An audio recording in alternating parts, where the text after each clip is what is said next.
The Old Firm drama continues as Rangers hit out the SFA, labelling it unacceptable, saying they have failed to disclose VAR audio from the Old Firm game despite repeated requests, with the Ibrox club insisting they stand ready to meet with the governing body. Welcome back to Fog Football, and is this a simple case that the SFA have something to hide? Because surely, if the audio is there to be listened to, why not just give it to Rangers? If they genuinely think, right, that this offside thing should have stood, even though we've all debunked it and went, oh, well, if it was a goal kick, it can't be, and all this.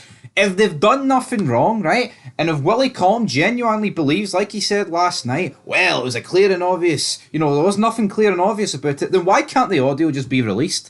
If they've done nothing wrong, then why have they got to, beat around the bush around it? I mean, let's just dive into it. So the SFA have refused to meet with Rangers officials till the winter break or release the audio of the VAR discussions yesterday to them. A Rangers spokesman said Rangers officials stand ready to meet in person or virtually with the Scottish FA any time to hear and discuss the audio. However, the Scottish FA are refusing to both share the VAR audio and meet until at least Wednesday, 5 days after the Old Firm match, which of course is after the next round of fixtures, which will be on Tuesday.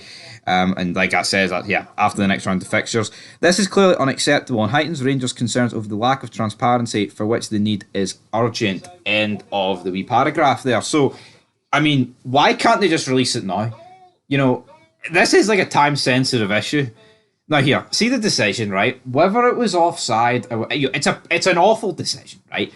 We've seen with Liverpool, yes, it was against Tottenham, right? Where Liverpool, they were clearly on, there was about 3 yards onside.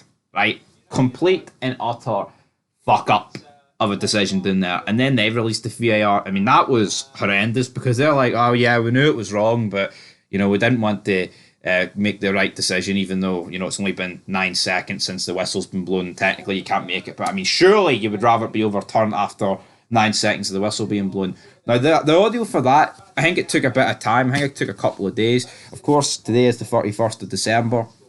Yesterday was the Old Firm day. Is there a bit of backlog?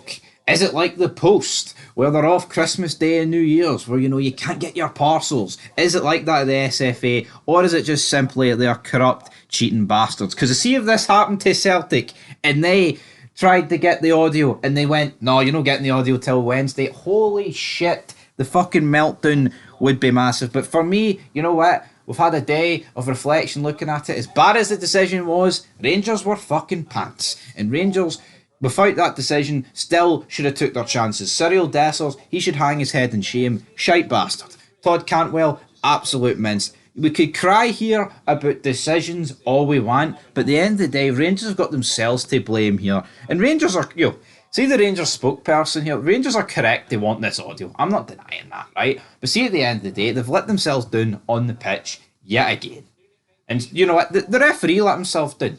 Nick Walsh let himself down. Willie Collum on VAR let himself down. But Rangers also let themselves down. I don't want to be like Celtic, where if you get beat, it has to be about all the decisions, yada yada yada, crying about it. I'm not like that. Because see, at the end of the day, yes, it was a fucking horrendous decision. VAR's awful. It doesn't just affect Rangers, it affects everyone in the league. And, it's not just a Scottish thing, it's an English thing as well, it's a European thing.